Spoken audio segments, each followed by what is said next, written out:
Before the cylinder fell, there was a general persuasion that through all the deep of space, no life existed beyond the petty surface of our own minute sphere.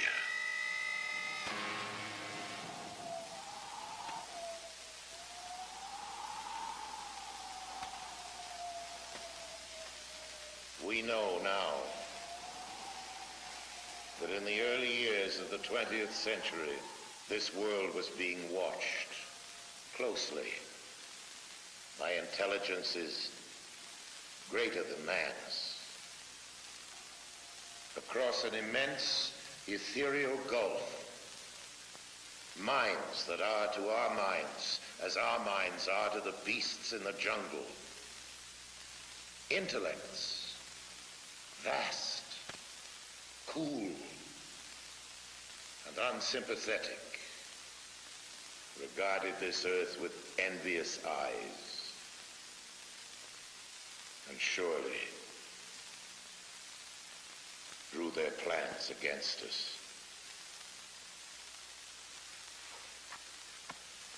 Hello, I'm Orson Welles, and I've been quoting from another Wells, no relation, H.G. Wells, the distinguished novelist, historian, prophet, who was also the great master of science fiction. He wrote The War of the Worlds, on which was based a certain notorious radio broadcast, which, as some of you may remember, sent many thousands of our listeners panicking into the streets all over the country. H.G. denounced me for doing it, but later when he realized that our broadcast, like his story, was not intended to cause riots, but just to entertain, we got to be good friends. I was forgiven. Whether all those people who jammed the highways and even took to the hills to escape the Martians have forgiven me is another matter. This is it. We thought that this was it. Listening to that show, I said we were very impressionable at that age because of Buck Rogers and Flash Gordon, and that really made a big impression on us. One fellow in particular who owned a store took the money from his cash register and loaded his car up with food and took off for the mountains and left his wife and children at home. New York City was just demolished, and they were coming closer. All of North Jersey is an inferno, and they are proceeding south. I can conceive of no nightmare as terrifying as establishing such communication with the so-called superior, or if you wish, advanced technology in outer space. George Wald is a Nobel Prize-winning biologist, one of a group of distinguished scientists meeting on the subject of extraterrestrial life. All of the people you will be seeing in this program, scientists, radio listeners, Orson Welles, have one thing in common. Each has had reason to believe in the likely existence of non-earthly life in the universe. I think there's no question but that we live in an inhabited universe that has life all over it. What I'm imagining is the facts that I've just stated becoming generally known, so that people know that out there is a million other civilizations. They all look fabulously ugly, and they're all a lot smarter than us. That seems to me useful and a character-building experience for mankind. From the monstrous Mars life of his famous broadcast, Orson Welles will be taking us through science fiction to science fact, to the new view of extraterrestrial life now emerging from probes to the planets, interstellar discoveries, and findings about the nature of life itself. A real picture as astonishing in its way as the science fiction of 1938. If there is life out there, intelligent life, how did we ever get the notion that it might be otherwise than friendly? Well, Mars, of course, is the god of war, so the planet bearing his name might be expected to have warlike intentions. In our broadcast, the Martians were as aggressive and ruthless as any human being. Ridiculous assumption on the face of it. They were supposedly as bad as we are, at our worst, and also much uglier. They brandished death rays in their slimy tentacles. And for a while at least, just toward the end of the radio play, they appeared to be totally invincible. What finally stopped them? Well, here's the way it went. In the words of the mythical Professor Pearson of Princeton, who was our commentator, I remember, he said, writing in his journal when the whole thing was put together again and the world was in business, I remember wandering through Manhattan, standing alone on Times Square, and catching sight of a lean dog running down 7th Avenue with a piece of dark brown meat in its jaws. I walked up Broadway, past silent shop windows, and suddenly I caught sight of a Martian machine. And then across Columbus Circle, I could see, standing in a silent row, 19 of those great metal titans, their cowls empty, their steel arms hanging listlessly by their sides. And I looked for the monsters that inhabit those machines, and then, before my eyes, I saw them stark and silent, the Martians themselves, with a flock of hungry birds pecking and tearing brown shreds of flesh from their dead bodies. And later, when their bodies were examined in laboratories, it was found that they had been killed by disease bacteria, against which their systems were unprepared. Slain after all man's defenses had failed by the humblest thing that God in his wisdom had put upon this earth, the common cold. And that's the way it was. Well, quite a lot of things have happened in the world since then. An invasion from the planet Mars, that at least is one thing that didn't happen. But in a way, you know, we have been invading Mars. If Mars hasn't exactly been invaded, well, it's certainly been investigated, not attacked, but thoroughly, very thoroughly studied. Observations of Mars had begun long before our broadcast, and even back then in 1938, it seemed plausible to many people that life could have developed on Mars just as it had on Earth. Peering through telescopes, scientists had seen what? Well, first a planet that, like our own Earth, had polar ice caps.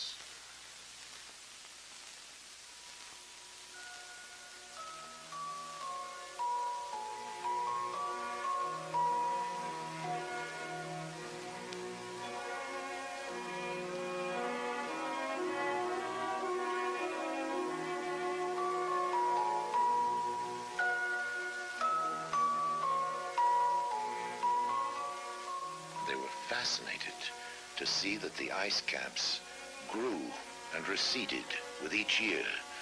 Large areas changed color with the seasons. Did that mean vegetation? Straight lines were sighted on the planet's surface. Some called them canals. The American astronomer Percival Lowell believed that these Martian canals had been created by an advanced technological civilization. First in 1965 and then again in 1969, NASA sent spacecraft to fly by Mars and send back scientific measurements and close-up photographs. This is picture 21, a red picture, wide-angle picture, fantastic picture. That's beautiful. That's beautiful. Look at those little craters. This is a narrow-angle camera view.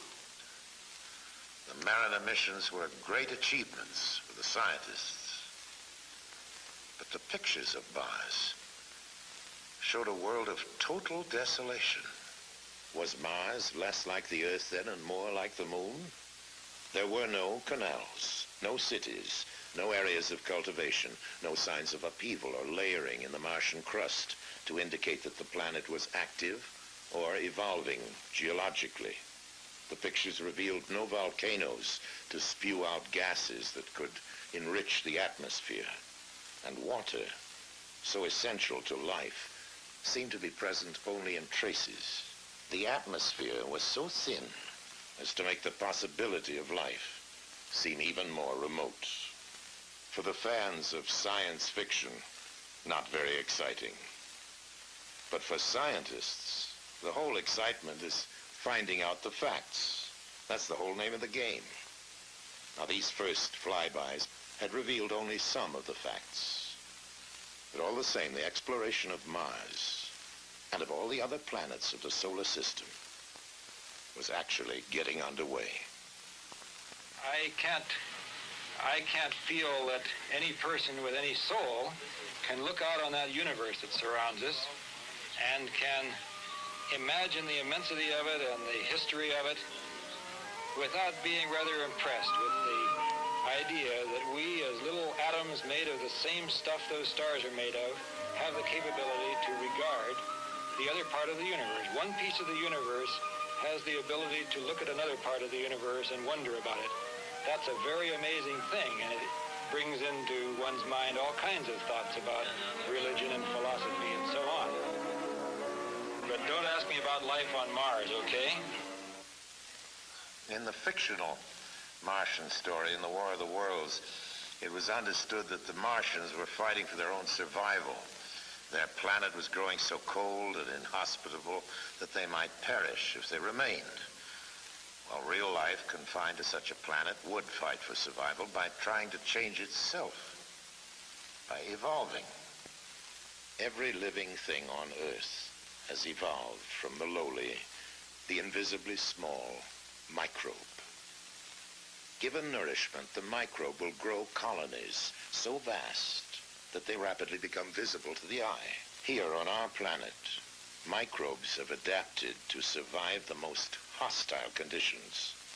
Arid deserts, the frozen Himalayas, in trenches under thousands of tons of pressure in the ocean deeps. Biologists at Ames Laboratory are discovering adaptive capabilities in life forms that a few years ago would have been regarded as fantastic. Within the cooling systems of atomic reactors, organisms have been discovered flourishing, where radiation could be expected to destroy any living thing. In hospitals that use ultraviolet for sterilization, strains have been found resistant to the killing radiation. Biologists are growing organisms in salt solutions, in acids, in alkalines, in ammonia gas, in boiling hot springs, in ice that is thawed for part of every day. In the vacuum of a space simulator, life forms have been flourishing for years without oxygen.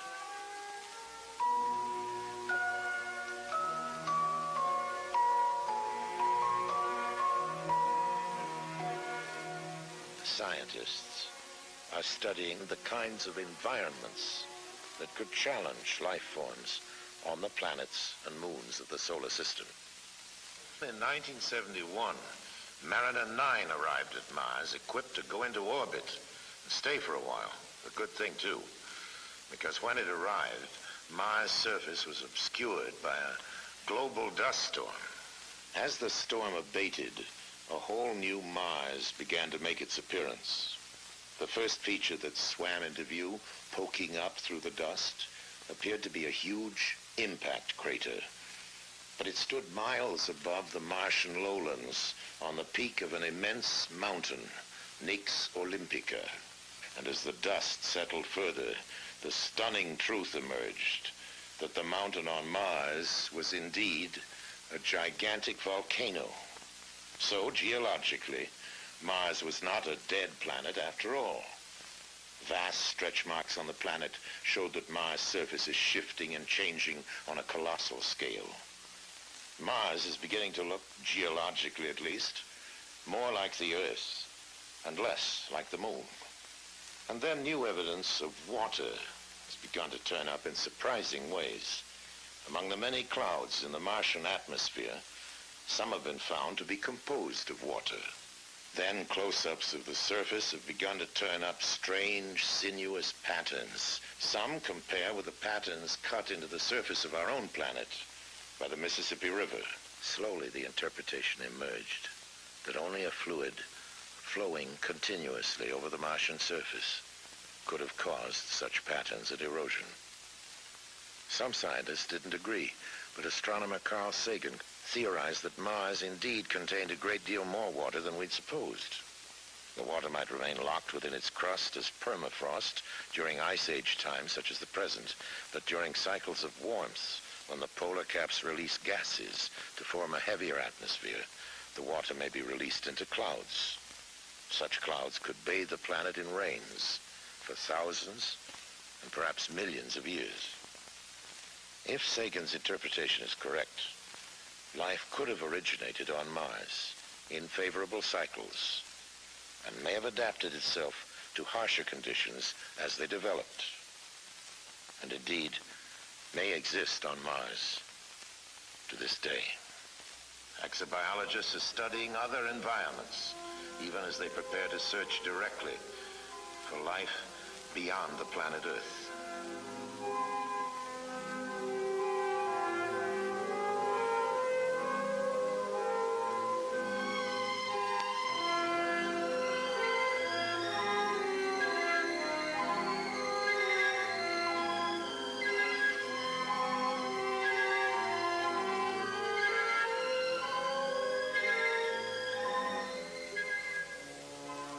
Flying by Jupiter, Pioneer 10 confirmed estimates that within its atmosphere are combinations of gases similar to those in which life originated on Earth. While a second Pioneer is being aimed to curve past Jupiter and fly by Saturn, Earth-based measurements show that a moon of Saturn, nearly the size of the planet Mercury, contains an atmosphere, water, and surprising warmth.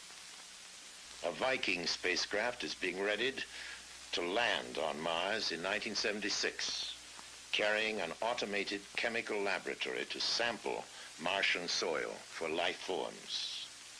The discovery of just one bacteria on Mars, or any other body of the solar system, would indicate that the whole chain of evolutions, cosmic, chemical, and biological, is at work everywhere.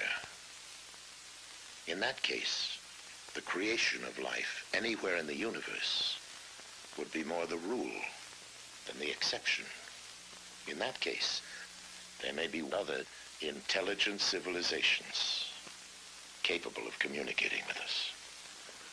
In the impact on ourselves of contact with another intelligent civilization, how it might come about and what the effects might be, is now being discussed by serious thinkers the world over.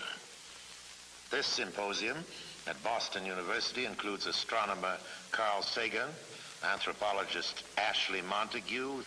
Krista Stendhal is Dean of the Harvard School of Divinity. Professor Berenson teaches a course entitled Search for Life in the Universe. Professor Philip Morrison of MIT co-authored the first seriously reasoned paper on possible modes of communication with extraterrestrial life. George Wald won the Nobel Prize in 1971 for his work in physiology. It is now okay to talk about life elsewhere or intelligent life elsewhere, whereas a decade or two ago it wasn't okay. It was considered too speculative to be worth any investment of time. It's that the number of stars in our galaxy alone is so staggeringly large, of the order of 10 to the 11 or more. The probability of stars having planetary systems is so high, we think perhaps half.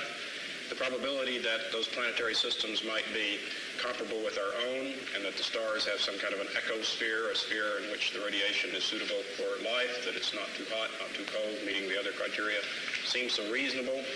These bits of information have come from astronomy primarily.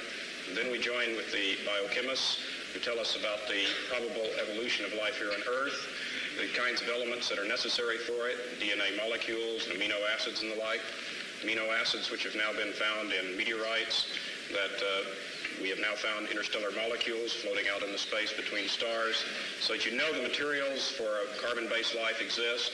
We know that many of the building blocks of life in our own solar system exist off of our planet.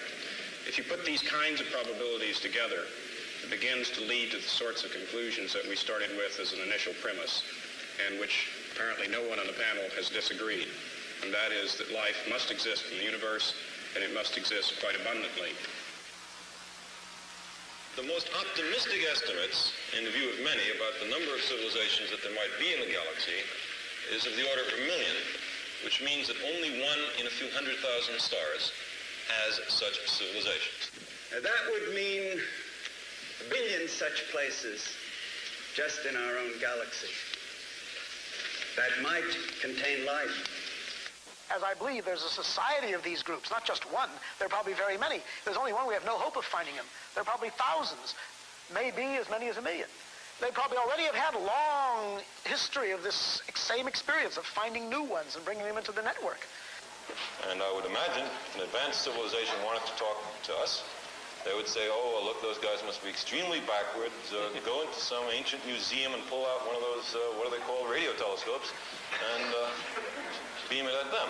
In 1970, a study of the feasibility for picking up interstellar communication was made in California by a number of radio scientists there, as well as astronomers and others. It's called Project Cyclops. The outcome of that study was that the United States had the technical capability of building a large radio array, which would be able to scan the heavens with fairly great resolution and power sensitivity out to a distance of many hundreds or possibly thousands of light years, with the very distinct possibility of picking up a signal if it were there. Our present technology is able to detect ourselves anywhere in this galaxy of about 250 billion stars.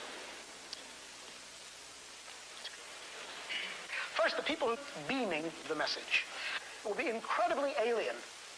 Even if their biochemistry resembles the biochemistry Professor Wald teaches, it will not be all that close, you know. It will have enzymes, but it will be, the LD situation will be quite different, and I don't know what chains of enzyme systems they will have at all. And we couldn't eat their food, very likely, even though they're the same biochemistry. Any more than we eat the food of a mushroom. It's very difficult to eat that.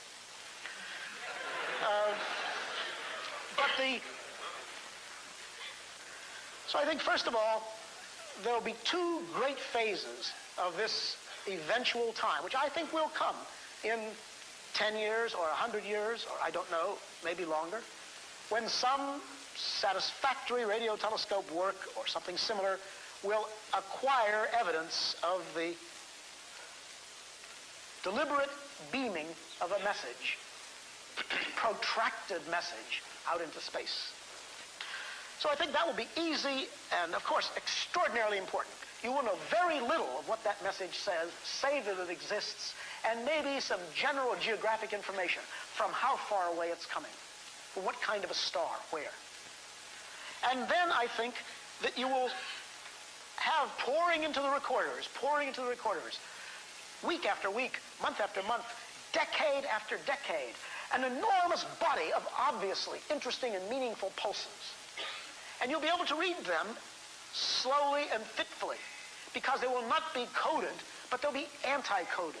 That's to say, the people who designed them, the beings who designed them, will have thought very carefully how to make the maximum number of mathematical clues. The best way to single out the meaning will be made available. I think the most important thing that it will bring to us, if we can finally understand it, will be a description, if it exists at all, of how beings disposing of great technology were able to fashion a world in which they could live and persevere and maintain something of worth and beauty for a long period of time. And finally, it would end our social and cultural isolation. To date, we have been bounded not only into our own countries and into our own small regions on this planet, but most assuredly within our solar system itself. If there are the tens of billions of other civilizations which the predictions indicate might be, then we would join a larger galactic community. In 1976, we're going to be able to explore Mars for perhaps not so humble microorganisms. Before and after that, we'll be searching the planets and the galaxies for clues to fill in the new patterns we're discovering. The evolution of evolutions that has produced us and the possible millions of other civilizations. It is conceivable that a spherical ship will land in front of the Washington Monument and a figure with 4 antennas and otherwise looking like the professional football player will walk out and demand to see our leader. But I hope very much that the universe of circumstance is wider than the rather shoddy imaginations of science fiction writers for 30 or 40 years. And I'm pretty convinced it is. We've not found their guidance so great in any but the most modest activities, like going to the moon, which is not very much. The difference between the spacecrafts of NASA and the lurid flying saucery of that old radio War of the Worlds is the difference between science and science fiction. And yes, between war and peace. It's our own world which has turned out to be the interplanetary visitor. We're the ones who are moving out there, not with death rays, but with cameras. Not to conquer, but simply to learn. We are, in fact, behaving ourselves far better out there than we ever have back here at home on our own planet.